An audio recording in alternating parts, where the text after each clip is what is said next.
This is a sealed-in box, never been opened, first-generation iPod Nano, a device that I consider to be one of Apple's most important products ever, and it's one with a fascinating history. But before we get to this, we have to rewind a bit, even beyond this, to the 90s. Apple was, well, they were a disaster throughout the 90s, with a lack of corporate vision, a bunch of CEOs cycling in and out, and many ill-advised business dealings. Apple was selling weirdo stuff like this, the QuickTake digital camera, and this, the Apple Pippin game console. Oh, and then this, the Newton. Meanwhile, the Mac, their flagship product, really failed to sell well at all. Certainly when put up against Windows PCs, but even against Mac clones. Yes, Apple used to license macOS back in the 90s. It was pretty crazy. Check that video out of mine if you haven't seen it already. Upon the return of Steve Jobs to Apple in July of 1997, the board quickly ousted then CEO Gil Amelio, and Jobs focused on returning the company that he had founded nearly 20 years prior to profitability. How? Well, by killing pretty much nearly every ongoing project and product, which left Apple with just 4 Macintosh products. Though extreme, this method of culling Apple's historically wide swath of products worked. And in 1998, Apple reported its first net income following 3 years of straight losses. Speaking of years of straight losses, Canva is helping me avoid those, as they are today's sponsor. Canva Pro is an easy-to-use design platform with a huge array of templates for pretty much just anything you can think of. Social media posts, media kits, invitations, letterhead, marketing material, the list is nearly endless. And we're not just talking still images, they do video too. But this isn't just a template site. They offer a lot of powerful tools. For example, you can set global parameters for your brand to be applied to every new project. You can auto-remove image backgrounds with a single click. You can even manage a company-wide content planner. I have admittedly slacked big time recently on Instagram. It's a really important platform that I just don't really care about that much, and so I don't publish too often. Well, we've started using the content planner at Snazzy Labs, and it is so cool. You can create, schedule, and even post all of your projects directly from Canva. This saves so much time and allows me to cross-post content across multiple platforms. I will definitely be doing more posts in the future, so be sure to follow me on my social media accounts if you're not already. Team up and save with Canva Pro for just $12.95 a month for up to 5 people, and you and your team can unlock everything Pro has to offer. Plus, you can get a free 45-day extended trial by going to canva.me/snazzylabs. Despite this laser-focused vision, Jobs and other executives at Apple couldn't help but notice a big upcoming opportunity in the market. You see, by the late 1990s, digital music was all the rage, and sites like Napster, which had helped facilitate the illegal distribution of music, illuminated to the rest of the world, and to certainly the record labels, that if they wanted to survive the internet age, they would need to support the easy and inexpensive distribution of music online. Apple saw an opportunity and consequently purchased SoundJam MP, a popular Mac MP3 player application, and acqui-hired its 3 developers. Their job? To create an Apple-branded digital music application. Now, at the same time, there was also a well-known mobile computing engineer, Tony Fadell, that had started a company named Fuse. Fadell wanted to make a small hard disk-based music player and online music store. Sound familiar? Well, apparently nobody else thought that was a good idea because in 2000, the company shut down and Fadell was unable to secure second-round funding. However, not all was lost because John Rubinstein, chief of hardware engineering at Apple, had been told by Jobs and tasked by him to start work on a portable MP3 player. And Fadell, with all of his knowledge, was brought into Apple to consult on the device's development. Because of Jobs' quadrant of Macs that I mentioned earlier, so many of Apple's engineers were tied up in projects that Tony Fadell had to actually hire many of his previous engineers from Fuse to work on the iPod. And time constraints set by Jobs pushed iPod to be developed Well, much differently than pretty much every other Apple product from the Jobs era, and since, frankly. While the design of the product was made in-house by Johnny Ive, the processor and firmware was developed by Portal Player, a semiconductor manufacturer focused on making SoCs for music players.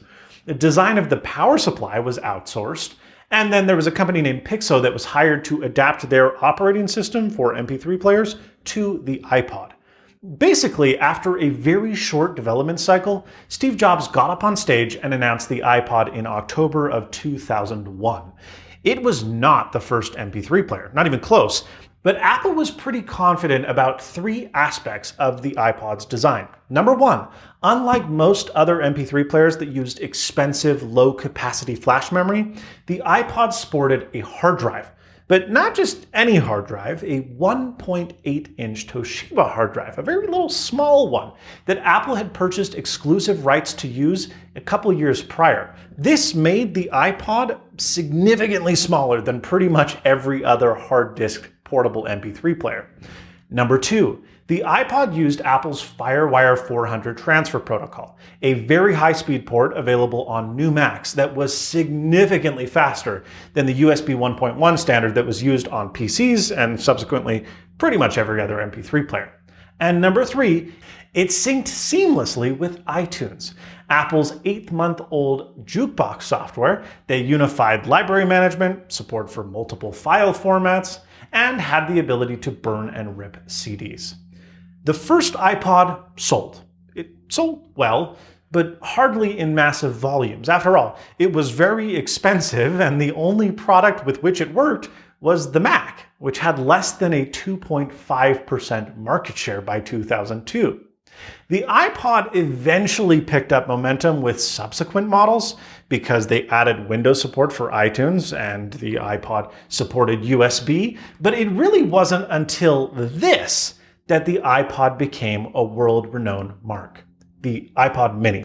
It's difficult to understate how successful the iPod Mini was. For months following its launch, it was sold out everywhere. And while there are a lot of reasons for this, it was incredibly small, it was the first model to introduce the click wheel, I think it really boils down to two main points. Number one, it was the first low-cost iPod starting at just $199. And number two, it launched shortly after the iTunes Music Store, which was the first music store, and only one at that, to offer a legal digital music catalog from all 5 major record labels. Because iTunes and the iPod had DRM that instilled confidence in reducing piracy, while making 99-cent songs pretty much the norm, impulse purchases, I mean, it was a recipe for success. The iPod Mini succeeded because of the iTunes Store, and the iTunes Store succeeded because of the iPod Mini. And that's what makes this announcement that came just 1 year after the iPod Mini's launch all the more shocking. We're going to focus on the iPod Mini. Now, the iPod Mini is what all of our competitors have their sights focused on. Well, today, we're going to do something pretty bold. Today, we're going to replace it. 1,000 songs in your pocket, the iPod Nano. So, let's get a camera. I've got a pocket right here.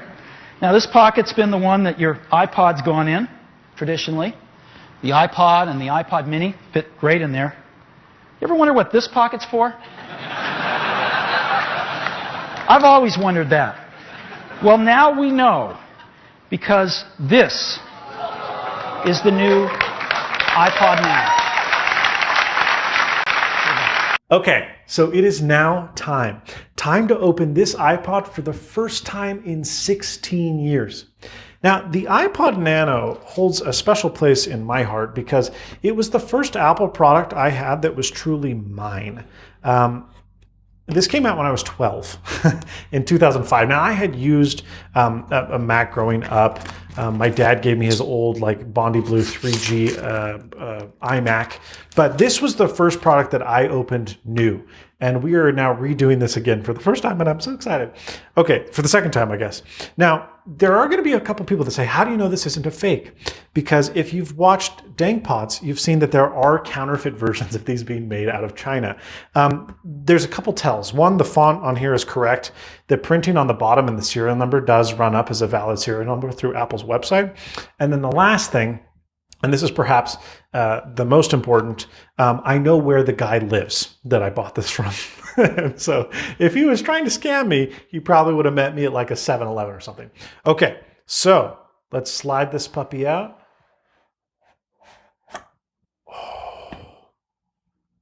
And let's hope that unlike my, oh, there's a little tape. Let's hope that unlike my unboxing last video, this one actually has everything inside of it. Oh, baby. Okay. There's the iPad or iPod. Don't steal music. That looks amazing. Okay. And then what about our accessory packet? So let's open this tab. Oh man, this is awesome. Yeah, this is definitely legit.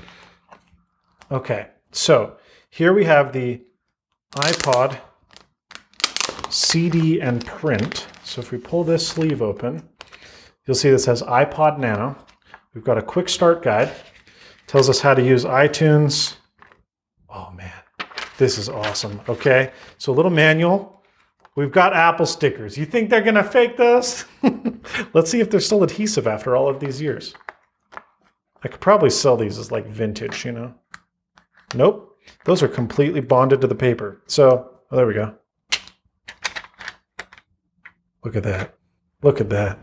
Put that on the back of my iPhone 13. That's depressing that our phones are so large that that fits. Okay, we got our sticker.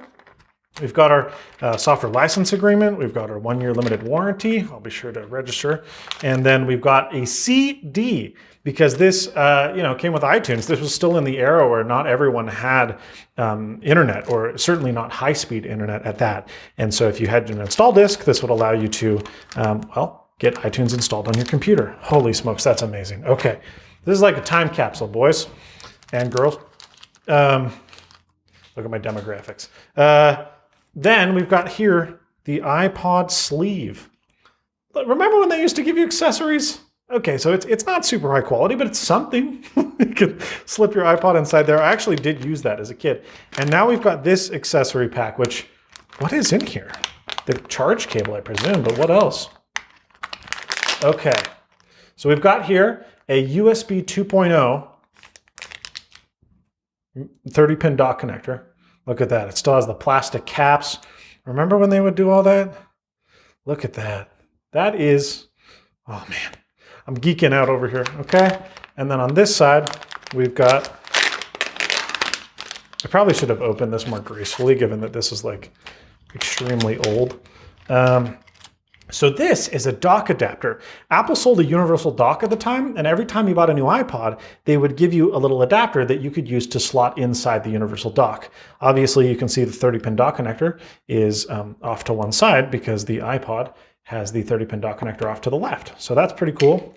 You have your basic earbuds. These were not the good ones. Apple did sell a couple of nice earpods at the time. Their IEMs were quite good, and then their original earpods were actually of pretty good fidelity. These ones, no. These are your classic kind of circle boys. Certainly iconic, but not very high fidelity, okay? And then you've got some foam ear cushions for those as well. So let's pull this open. And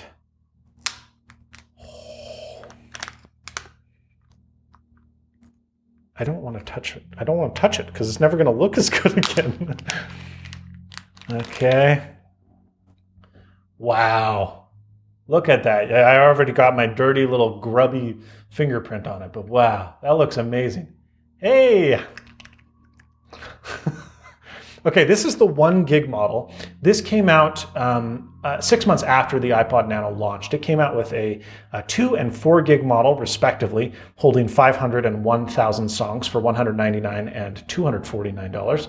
This one came out at $149, making it quite a bit cheaper. And we've got a clear plastic front cover on here too. Let's peel this up. Oh man, that's like chemically bonded. too many years. Wow. But look at that. Oh my goodness. That is perfect. And I don't think the battery has expanded because I'm not seeing any dark spots on the display, which is fantastic. So the hold button is already in the position. Should we see if it still holds a charge? There's no way. But that sure would be neat, huh? Yeah, nope. So we're going to need to plug this puppy into our MacBook. Okay, so we've got the 16-inch M1 Max MacBook Pro, and we've got subsequently macOS 12 Monterey, but there's not any reason why this shouldn't work because Apple has famously good support for the iPod in their OSs. So we plugged a 30-pin cable in. Oh, and the screen instantly turns on. You see that? There's no backlight, but oh, and it instantly turns off. Uh-oh. It's entering a boot loop. that's not good. I wonder if I need to give it a more stable power supply. Huh. Well, let's try that because this isn't ideal. Okay, I figured that the new MacBook Pro might be trying to give this thing too much juice. So I have plugged the 30-pin dock connector into just a standard old school 5-watt Apple power adapter and see if it boot loops. Come on, baby. Hey, it doesn't. Okay, so we're immediately in the new iPod screen, which is cool. Obviously, if we go to music and playlists and or artists, there's nothing in there, right? The click wheel still feels as good as ever. I mean, this was a really good way to navigate through the user interface. There's nothing on here, right? Because it hasn't been synced to iTunes. We can see the clock. They made a big deal about that in the keynote. I don't know why. There are games. I played Brick many times as a kid. I'm still not good. Okay, I'm on camera. All right, there's a lot of pressure here. Okay, and then, yeah, contacts, calendar, notes, stopwatch. This is all the old school stuff you're used to. This was notes that you would have to sync from your machine. And the instructions, does that load? Nope. That's just a white piece of paper. Okay. Our stopwatch. Got a timer. Look at that. That's some old school design. That borrows from the Max Aqua design language, which is pretty awesome. Got that brushed metal. And then, yeah, okay, cool. So let's go over to our settings and let's look at About. Okay, iPod, song 0, photo 0, capacity 892 megabytes. Got our version number, our serial number, and then the model number. And interestingly, these things came pre-formatted for Windows. And if and when you plug them into a Mac, then they would switch over to a Mac. They shipped that way, of course, because if they shipped formatted for the Mac, they would not work on Windows. So that's kind of a fun little Easter egg there. I'm a little worried about something, I gotta be honest. It says that this thing is fully charged up in the top right corner. It's not. I just plugged this in. So I think that the battery is totally and completely shot. Yeah, see, look at that. It says fully charged. Don't lie to me. No, you're not.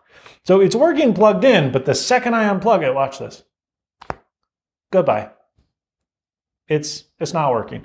So let's try to see if hopefully by some way we could get it to work with the MacBook Pro. All right, so we've got a very dim screen. Let's plug the iPod back in, and hopefully this applies the correct... No. We have the same issues that we had on the MacBook Pro. I don't think we're going to be able to listen to music on this thing. The battery's completely shot. Of course, I could, pull the thing apart, put a new battery in, and I'll probably do that because I do want to bring this thing back to life, but not going to do much good in this video. But before we do the conclusion, we can at least do one thing. This device has a DVD and CD drive. So let's put the iPod plus iTunes disc in. Get ready for a sound you haven't heard in a long time. Oh yeah, that's beautiful. Okay, that's what she said. iPod and iTunes CD. So we've got our iPod, install iPod software. Would that not be iTunes? Let's open it up. Okay. Yeah, it says you already have this update. So that's probably just iTunes for people that didn't know the brand name of iTunes for the time and era. iPod features guide. I think this is just like a generic one because they shipped most of the manuals or most of the CDs with all of the iPod models. Yeah, so that's just iPods in general. If we go down to iPod Nano features guide, what is that? Oh, it's spinning up, baby. Oh. Okay, so this is another name for a manual. This is not a features guide. This is a manual. Okay, cool.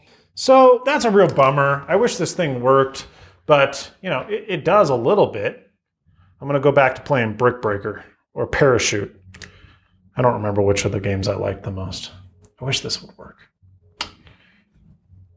The amount of time from the iPod Nano's announcement to that of the iPhone was less than 2 years, but it was some of the most important time in Apple's history, with profits doubling year over year until the exponential growth of the iPhone was able to take over. Look, the iPod was undeniably the thing that saved Apple and brought them into the mainstream, and the iPod Nano remains one of the best examples of how perfectly refined that product was. If you enjoyed this video, please give it a like. If you didn't, doesn't matter. That other button doesn't work. Thank you so much for watching. And as always, stay snazzy.